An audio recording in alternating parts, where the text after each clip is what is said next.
I'm Tony Reames. I'm a professor at the University of Michigan. I'm the Tishman Professor on Environmental Justice, and I also lead our Detroit Sustainability Clinic. I just returned to the university after serving 2.5 years in the Biden administration as the Deputy Director for Energy Justice, and I ended my time as the Principal Deputy Director for State and Community Energy Programs. So we should work about energy justice because it's really the kind of recognition and reconciliation of the disparities and benefits and burdens of our energy system. We know that communities of color, low-income communities bear the burden of the generation of much of our energy system. They can look outside their windows and see a smokestack, but then not be able to afford their monthly energy bill. Energy burden is really the affordability of energy and the inability of people to properly heat and cool their homes. They're making daily trade-offs on whether to buy medicine or food or pay their energy bill. Right now, some 23% of American households are unable to afford their energy bills. When you break that down by racial groups and socioeconomic groups, you find that 37% of low-income households cannot afford their energy bills. 39% of American households cannot afford their energy bills.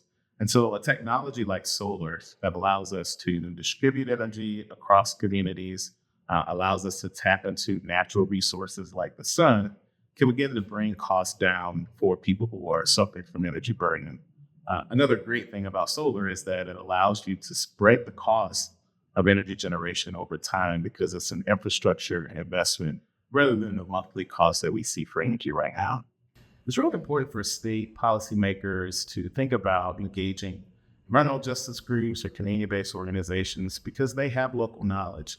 They understand the context of the communities, they understand the needs, the wants, the desires of communities, but they also understand the challenges of government-sponsored programs and how they show up in communities. And so it would make sense for policymakers and program managers to really go to these trusted partners, to talk to them, to engage residents in ways that sometimes the government can't. Working with those community groups, again, those trusted partners, you're able to understand how these programs can be designed and deployed, as well as what are the additional characteristics of programs that are necessary based on the context of that community. I think for a solar program to be effective in a low-income community, we need to look at the triple bottom line of benefits: environmental benefits, economic benefits, and social benefits. When we think about the environmental benefits, we can think about the reduction of pollution that comes from solar deployment, reducing things like peaker plants that are polluting communities. Now, if you add community solar and battery operation, you can reduce the need for that peaker plant. When it comes to economic benefits, again, the idea that solar costs can be spread across a larger period of time to reduce the constant burden that households face monthly. It's also an opportunity for investment and ownership.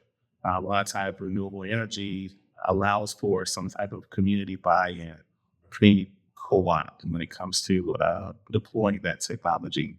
The environmental benefits: when we talk about environmental justice communities, we often think about pollution from our energy generation. Bringing online more solar allows us to reduce that pollution, particularly peaker plants in urban communities, if you build more community solar with battery storage. And then the social benefits: you can combine energy generation like solar with home minor repair programs, with roof replacement programs, as well as other energy efficiency programs. And so now, using solar plus other programs, you're making that home more efficient, more affordable to operate for years to come.